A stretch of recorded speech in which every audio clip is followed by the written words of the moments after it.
Hi, this is Daniela, and today I'm going to teach you how to use a blender. So, this is the first thing you'll see when you open the software, and you'll usually see a cube. And what you want to do is actually go to your edit up at the top and go to preferences, and then you can look at the interface and change the resolution scale just so you can see better depending on how far your computer is. And you can go down to input and emulate numpad. You do want to have a good quality keyboard and mouse when you are using the software, and I suggest you go down to the bottom and actually save your preferences so you'll see everything like the viewport, the lights, the key map, input, and everything you need to find up there. So don't forget to save the preferences.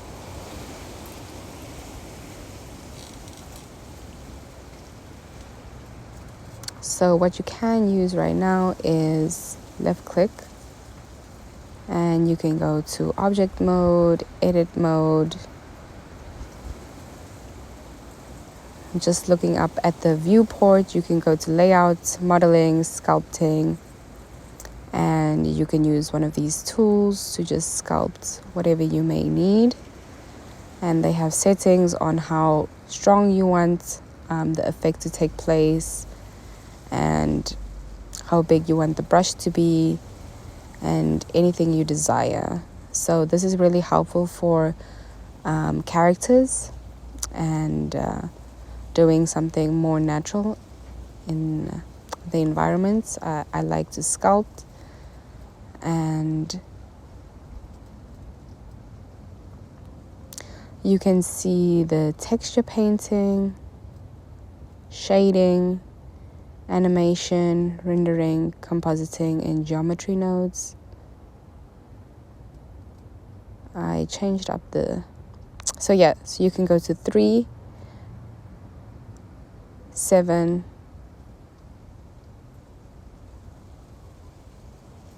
and 0 is the camera. So if you go to 3, 7,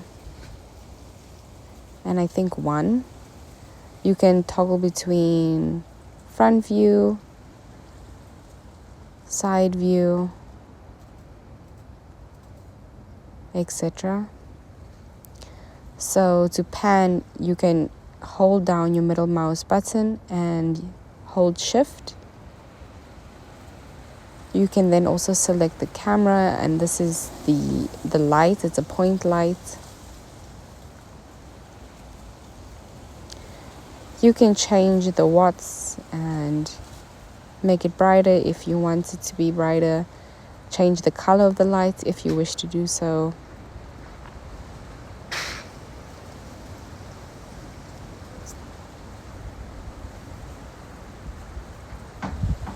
And then you can go between hitting 0 and going back and forth in camera mode to see exactly what will show up in the render.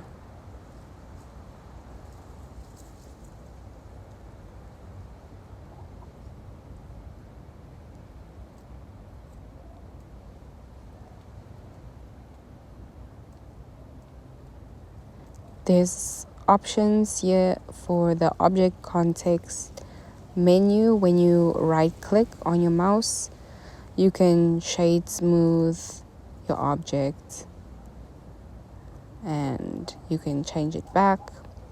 You can press Shift A to add more geometry. I just use Suzanne, a monkey head that I love. And you can press R to rotate. You can then press R and then hold Z to rotate on a specific axis, on the Z axis or on a different axis. So this works with scale as well. So if you wanted to scale, you could hit scale and then Y, Z, and X to scale on that specific axis. Super helpful. So just by pressing S, you can scale your object. And G is to essentially just grab it anywhere, and you can place it anywhere in space.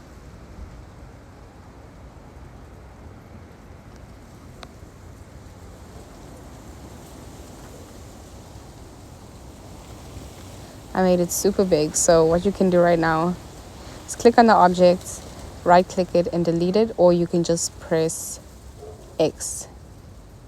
And X should give you the option to just delete it.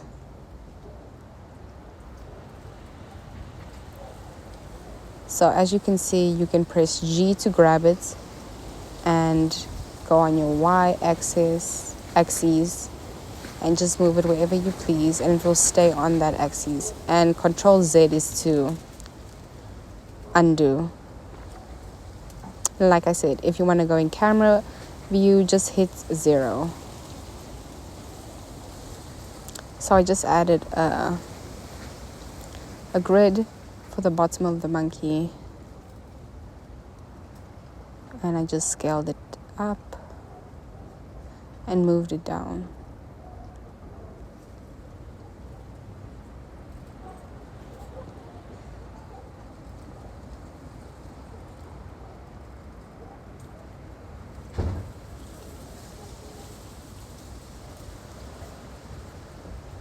Usually if you hit period, it would focus on that object which is selected. Right now, I don't know why it's not working, but you can usually just hit period and it should focus on that object. You can then go to the side and change the color of your object. My favorite part is actually to see how the color looks on it and the textures. When you work so hard on your amazing asset, it's so fun to see how the textures just bring it to life. So you can also add another point light just by going Shift A to add and go down to lights. You can change the color of the lights. So I like to add lights at the side, on the back, and in front. And this really gives a nice effect and achieves the rim lights. Makes it look nicer when you render.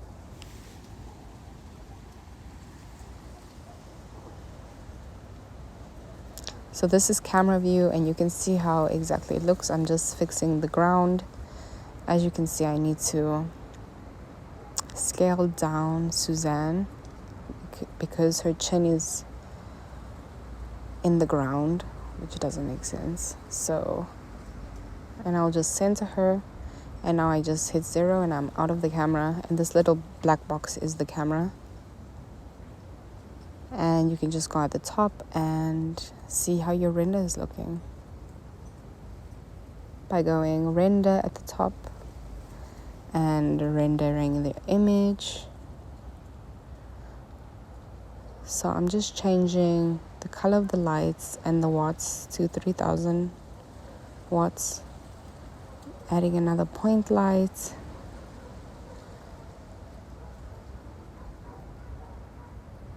So I do suggest you build up your muscle memory and just create anything you desire in the universe and practice every single day.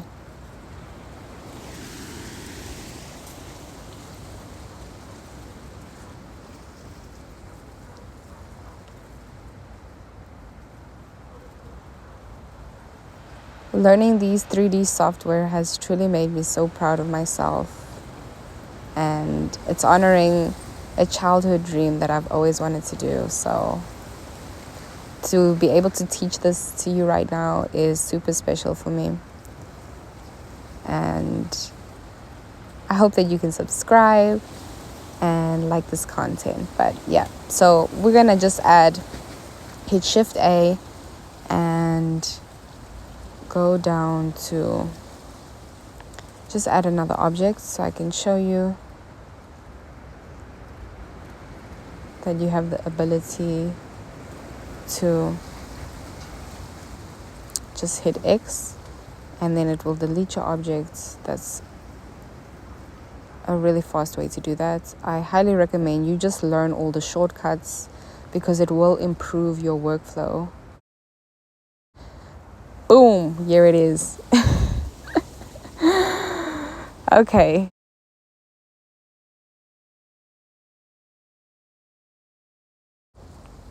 Yeah, she's looking beautiful. Let's see what else we can do with her. But yeah, let's just render this out because I think she's looking beautiful.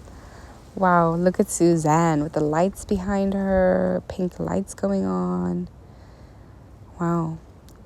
So be sure to watch the upcoming episodes so we can get better on our journey of learning this 3D software. It takes time and patience, and it's really something fun to do to bring you to the present moments. And the ability to create something is always the best thing.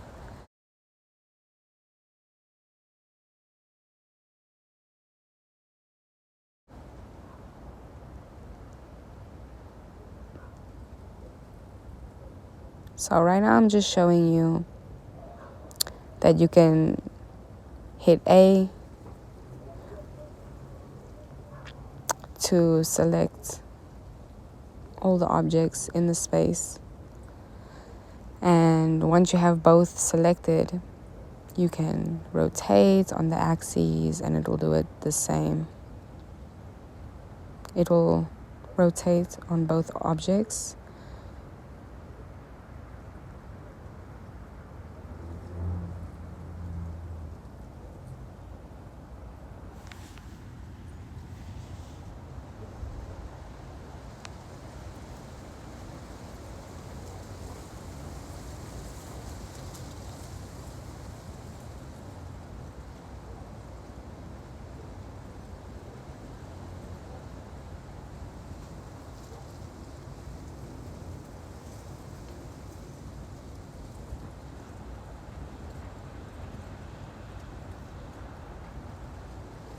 I'm just changing the color of the lights to just give more of a contrast. As you can see, there's a blue light coming on Suzanne's face, and this is how it's looking. Thank you.